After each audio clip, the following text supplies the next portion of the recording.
And from their fantastic album, Game Day, a band that has made a lot of friends and gained a lot of fans over the last couple of years. That was Star Collector, Vancouver's finest, and that was the title of the title track of the album, Game Day. And before that, our guests from the last half hour, Rex and Christina. Again, Rex and Christina, if you're out there, thank you so much for calling in and chit-chatting a little bit. And that was their band that you heard, the Armoires, with Great Distances off of their fantastic Incognito band.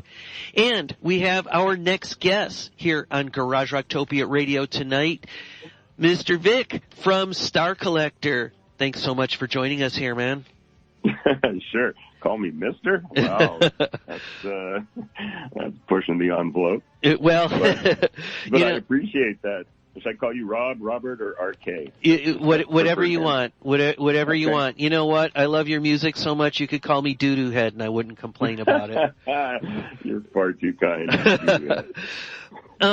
So I guess the first question I wanted to ask about Game Day is, you were kind enough to send me some of your back catalog as well. And in listening to your older music, it seems like all the ingredients that made Game Day what it was, they were all there already, but it just seems like on Game Day it all came together just, in a way that it hadn't come together before. Am I perceiving that right? Well, that's an interesting observation. I mean, I guess what I would say to that is that we took a lot longer to do Game Day than any of the previous records.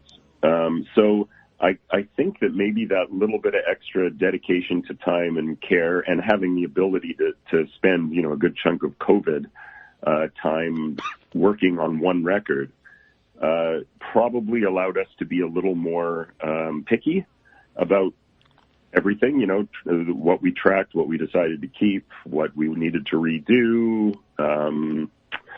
We also have the luxury that our drummer is our recording engineer. So we generally go into a big studio like the old days and do our drum tracks. And then after that, we kind of take it all back to Adrian's little home studio and we track everything else there. So, during COVID, if it would just be me and Adrian and, we're masked up and all that stuff, we were able to get vocals done or some of my guitars, or Steve would come in one day and, Adrian would engineer and I would produce, but we had the luxury of time. So we had a whole year basically that we spent doing it.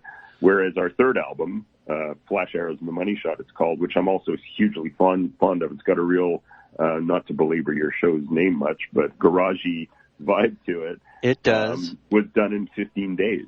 From start to finish, including mixing.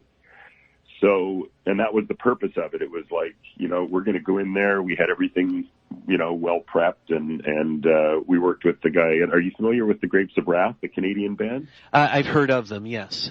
Oh, well, you should hear them. They're a phenomenal band. Anyway, their guitar player, Kevin, co-produced that one with me, and his idea was that we just rehearse the shit out of it. Excuse me, can I say that on this show? No, you can't. Okay, you might have just gotten me fired. The doo-doo. We rehearsed the doo-doo out of it, and then just went in and banged it out. And it has a certain charm because of that. But conversely, Game Day has a little more of a... it's just we spent more time on it. So perhaps that was, why you perceived it that way. I'm not sure. I'm from my standpoint, I get asked that a lot. Like, oh, on that album, what's your favorite songs? And I always answer the same thing, which is kind of true. Is they're all your babies, so they all, we wouldn't put them out unless we thought they were good enough to get heard. Right. So I feel that same way about all the albums. They all have a certain thing that I hold dear.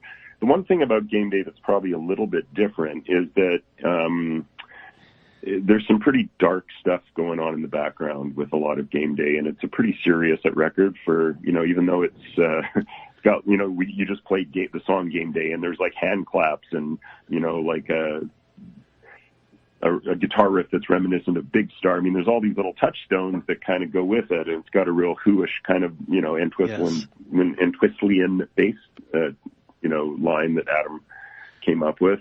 But all that aside, the subject matter is pretty serious business. And So that being the case, I think that the one thing that makes that album particularly special for me as a writer, especially from a lyrical standpoint, is that I was tackling some stuff that was really more difficult for me personally, and due to sort of this emotionally chaotic time that I went through. So that being said, I think that it is powerful for me in that respect.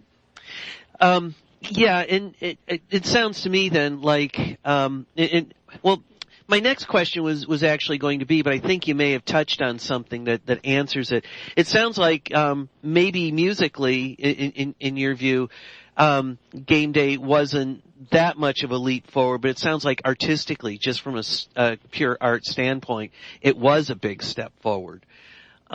And I'm wondering if you think, first, correct me if I'm wrong on that, but the second part of the question is, has it surprised you the way that Game Day has caught on?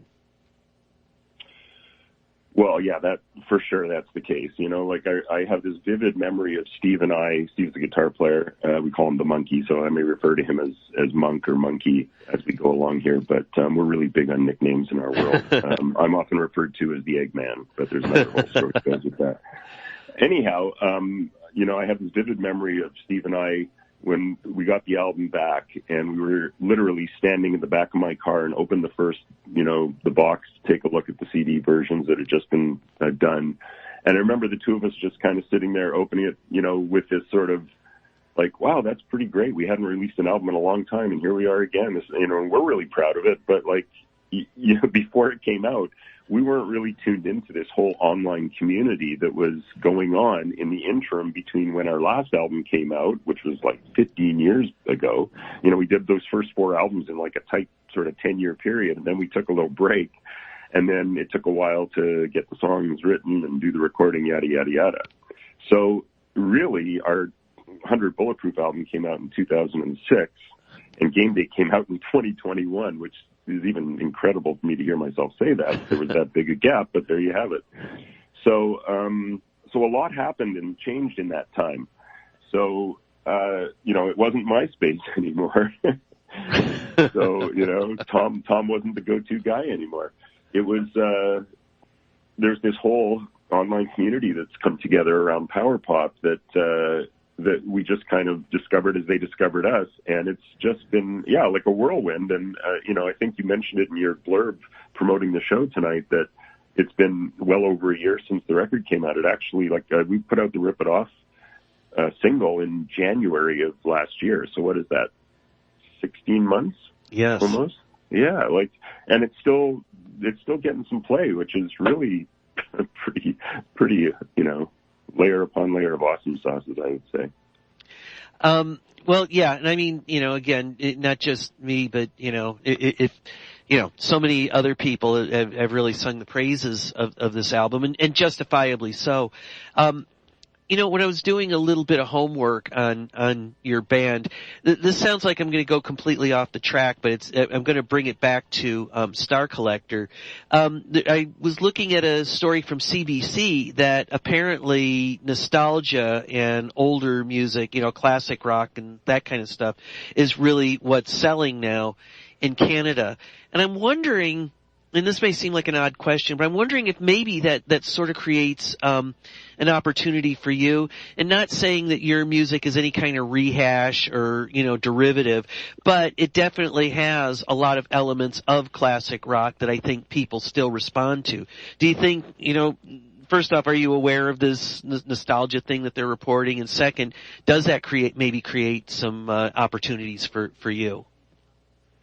Well, so here's how I'll answer that. I think the first part is, no, I wasn't that aware that it was making a comeback, which is just fine by me because, our stuff is sort of rooted in the 60s and the 70s and, and mod music and the Jam and the Who and elements of Echo and the Bunnymen and stuff. But that's all sort of 60s to 80s influences for the most part. And, but I wasn't aware of that. But the second part of that equation, which is really funny, is that I can honestly say that we've had far more airplay and interviews and reviews coming from all places outside of Canada than we have had in our own home country. we like the States, there's portions of the States that just seem to be like we could get our asses there. Sorry, our bums there. I don't know what I can say on the show anymore. But if we could get our bums to Chicago or Brooklyn or down your way where, you know, there's a bunch of shows and people down there, like there's a lot of parts of the States that have really seemed to embrace the kind of stuff we do. And I don't know if that's been going on for a long time in those areas or if it's just that our music resonates with people of a certain, you know, location or, you know, geographical, you know, whatever the case is. But, you know, I did have one guy say that, oh yeah, I grew up in Buffalo and you know, bands that played this, he said that remember them saying that the Tragically Hip were huge there. And you know, I just thought, oh, that's interesting. A Canadian band that was huge in some part of the States that if they played somewhere else would have been playing to 200 people. So there are pockets of the States that I think really get and enjoy, you know, I'll say a Canadian version of power pop. But honestly, here in Canada itself, like, yeah, just I would say probably 90% of all the exposure we've gotten has come either from the States, the UK, or overseas. I mean, I just did this thing with this guy in Slovenia, did this really nice long interview that he put up from his magazine in Slovenia. And that's kind of the stuff that's been going on lately. So I don't know if that totally answers your question, but yeah. It does. I'm always thrilled when we get something in our own home country, and especially in our home city. It's funny that that's the case. It should be going outwards from here, but it's actually coming back inwards from elsewhere. Sadly, the very first Vancouver band I dealt with for Garagerocktopia was Bad Beats, and I don't know if you remember them or were familiar with them. But Bad Beats? They were called Bad Beats, and they were kind of like a fuzz keyboard. Yeah, I did a story about them on the blog. Absolutely loved their music, but I know they ended up moving to Europe because, you know, for a lot of reasons. I mean, I know Vancouver is one of the coolest cities in North America, but apparently it's not quite big enough for a band that's really super ambitious. He seemed to make me think that, you know, it wasn't quite big enough to be self-sustaining, that they had to tour, and, you know, it was more efficient to do that in Europe than in Canada. And is that quite recent that happened? Because the Bad Beats played in December. Oh, okay. Well, he sounded, I forget the gentleman. Maybe they left since then. Is it after that? I don't know. Well, this was about 4 years ago, so, you know. Maybe they came back. See, their keyboard player it played on Game Day on 2 of the songs. Oh, really? And okay. Used to be in a band with their drummer. Well, what's remind me his name? Derek. I didn't interview him. It was another member of the band. The other 2 guys are kind of the main guys, Derek, but he's the keyboard player, and he was in a band with Adrian for like 15 years, and we're still pals, and Derek played on a couple of the songs on our last record, and that's how I kind of know that they were around, because Derek announced a show in December. Okay, but nonetheless, but yeah, they're a cool band. I stand corrected. We've got about 7 minutes or so to go, but one question I've got to ask you.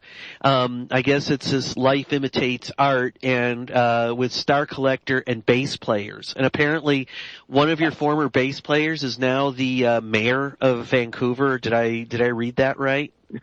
You certainly did. So this isn't a Star Collector bass player. This is from the band Steve and I had pre-Star Collector. Okay. So Steve and I played together a really long time, and we had sort of 2 bands pre-Star Collector. It was actually one band that kind of morphed into another, but over 6 years we played together in I'll say these 2 bands. They had different names. But the bass player that was the main bass player in the first of those bands is now, in fact, the mayor of Vancouver. No lie. But you've gone through, it doesn't seem like bass players stick around with you very much for some reason. Have you had any actually go up in spontaneous combustion? Well, let's see, we've had 19, so I'm going to say 5. 5. No, you know, that's a really weird thing, because I'm not actually exaggerating when I say 19. There actually have been 19 different people that have played bass in some form. But when I say that, it means like some of them played on one song on an album, or someone did one show or one tour with us. But it always seemed like we were between bass players. We'd have some guy be great for like 2 years, and then he'd move to another part of the country. And then we'd have another guy for 2 years, and, he would decide to give up music. And then we'd have another, it just kind of went on like this. And in between time, we'd have all these fill-ins, including my brother Adam, who played on game day and is playing on some of the songs on our new record. And, it just seemed like we always had to find somebody to fill the bass seat one way or another. But luckily, we were pretty fortunate to always find good people to do it. And right now, we have a plethora of bottom end because Adam's still doing some playing with us, but he lives in Portland, Oregon. And we have a new bass player here in town as well. So the two of them are kind of splitting bass duties on the new recording. And it was really fun. About a month ago, Adam came to visit, and he came down to rehearsal, and I hadn't told the other guys he was coming, and he showed up, and we actually did like half the rehearsal with Adam on bass and half the rehearsal with Tony, our new player, on bass, and it was great fun. So, yeah, bass player thing's it's a weird animal with us, but there it be. I can't let this interview go by without asking this question, a little bit more serious. I know you are working on, you've written songs for the new album, and that I guess you're working on it now. And I'm wondering if the success of Game Day is in a little way a double-edged sword, because you've really raised the bar high for yourself with Game Day. And so I'm just wondering with the follow-up, how do you cope with the bar that you've set that high? That's really nice of you to say. You're such a good guy and such a great support. I'm just sitting here smiling as you say all these great things. But honestly, don't even really think about it. The thing about songwriting is if you start to put pressure on yourself, then the songs don't come out as well as they should. You just gotta, when the moment hits you and you write something, or, Steve was playing some riff at rehearsal the other night, and I just went, oh, that's gold, record it. So he grabs his phone, he records this one riff, and, within 5 or 6 days we have a new finished song, because sometimes the inspiration just hits like that. Sometimes it takes a while longer to write them, but you just never know. We have one new song on our record that I wrote in an hour, literally start to finish, lyrics and everything in an hour. But they don't usually happen that quickly. But sometimes it's just really about the moment. So I don't even think about it, to be honest. And I'm absolutely thrilled with the batch of songs that we've got recorded so far for this record. I think it's sounds cool. I'll wait and see what happens when people. But you know what the thing is too is like ultimately you just have to. As long as you're proud of whatever you do, this comes back to what we were talking about earlier about all our records, is like, if we're proud about what we do, then I don't really care in the end if it's received as well. Obviously you'd like it to be, but the bottom line is when I listen to it, do I feel that we did the songs justice? Do I feel like we did the production and the mixing and the mastering justice? The themes of the songs, did the band play them with the most empathetic ear? And if all that is, the answers to all those things are yes, which they were for Game Day, because like I said, we took the time, and that's what we're doing on this one too, then, then I'll be perfectly happy with whatever happens. That being said, though, I'm pretty stoked about it. I wouldn't lie to you. Well, that's, and that sounds, makes it sound even more exciting. I'm going to put on, Rip It Off right now, and if you'll, hold on for just a moment, I'll give you a proper goodbye. And again, could you say your last name for me, please? Or do you go by Vic Wayne? I generally do go by Vic Wayne, but social media has really confused the issue because on Facebook, that's my real last name, but I've been using Vic Wayne for like 25 years. So call me whatever you want. Doesn't matter. Vic Wayne's probably just easier. Well, Mr. Vic Wayne G, if you'll hold on just a moment, I'll give you a proper goodbye. And we're going to end the show tonight with Rip It Off, Star Collector, on Garagerocktopia Radio. Thanks, Arcade. Sure thing.